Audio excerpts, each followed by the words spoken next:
तो चलिए प्रश्न वाली 5/2 का पहला क्वेश्चन देखते हैं। आप यूक्लिड की पांचवी अवधारणा को किस प्रकार लिखेंगे ताकि वह सरलता रूप से समझी जा सके। तो यहाँ पे यूक्लिड का पांचवा अवधारणा क्या था कि जो भी अवधारणा था ना उसको आप सरलता से बोल रहा है इसमें लिखने के लिए।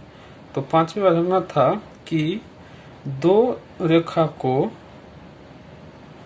एक तिर्यक रेखा यानी टेढ़ी रेखा इस तरह काटे कि इसके अंतः कोण यानी इनके अंदर ये जो कोण है ना इसको अंतः कोण मतलब अंदर वाला कोण 180 डिग्री से कम होगा। कोण इसको मान लेते हैं 1 और इसको मान लेते हैं 2। इस दोनों का सम 180 डिग्री से कम होगा। 180 डिग्री से कम कोण 1 प्लस कोण 2, ये यहाँ पे 180 से कम होगा। तो ये रेखा इसी ओर इस रेखा को बढ़ाएंगे तो एक दूसरे के कहीं न कहीं काटेगा, यही बोल रहा है अभिधारणा में। कोण 1 प्लस 2 का मान 180 से कम होगा तो ये इसी तरफ की ओर ये रेखा को बढ़ाएंगे तो एक दूसरे को यहाँ पर मिलेंगे। तो इसी को सरल भाषा में लिखना है। तो चलिए इसको लिखते हैं। यहाँ पे इस तरह लिखेंगे, यदि दो रेखाओं को कोई तीसरी तिर्यक रेखा इस प्रकार काटे कि एक ही ओर के अंतः कोणों का योग 180 डिग्री से कम हो, तो जिस तरफ अंतः कोणों का योग 180 से कम होगा उसी ओर प्रथम दो रेखाएं आगे बढ़ाने पर प्रतिच्छेद करेंगे। तो यहाँ पे देखिए ये रेखा काट रही है, इसके एक ही ओर के अंतः कोणों का योग 180 डिग्री से कम है, तो इसी ओर जो रेखा को बढ़ाएंगे ना तो एक बिंदु पर ये प्रतिच्छेद करेंगे। यही पश्चिमी अवधारणा ही थी। तो यहाँ पे 1 प्लस कोण 1 और प्लस 2 का मान 180 से कम होगा। चलिए प्रश्नावली 5/2 का दूसरा क्वेश्चन देखते हैं।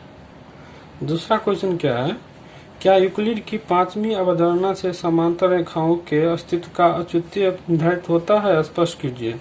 इसमें यह बोल रहा है कि यूक्लिड की पांचवी अवधारणा से समांतर रेखाओं का कुछ शर्त पूरा हो रहा है, ये पूछ रहा है इसमें, ये समांतर रेखा हो सकता है कि नहीं। तो पांचवी अवधारणा क्या था कि यदि दो रेखाओं को एक तिर्यक रेखा इस तरह काटे कि इसके अंतः कोण दो समकोण से छोटा यानी 180 डिग्री से छोटा, कोण 1 प्लस कोण 2 यहाँ पे लिख लेते हैं, कोण 1 प्लस कोण 2 180 से छोटा, तब ये तो यहाँ पे प्रतिच्छेद कर देगी ये रेखाएं। यदि अब रेखा दो मानेंगे L और M इस तरह मानेंगे कि ये तिर्यक रेखा के अंतः कोण, ये तिर्यक रेखा है ना, इसके अंतः कोण 1 प्लस कोण 2 यहाँ पे लिखते हैं 1 प्लस कोण 2 180 के बराबर होगा, यानी दो समकोण के बराबर होगा। तो ये रेखाएं समांतर कहलाएंगी। ये जो है ना 180 का मान इसका हो जाएगा ना, तो ये कहीं पे काटेगा नहीं ना, इस साइड 180 होगा तो इस साइड भी 180 होगा। कोण 3 और ये कोण 4, इसका भी मान यहाँ पे लिख लेते हैं, कोण 3 और कोण 4 का भी मान 180 डिग्री होगा।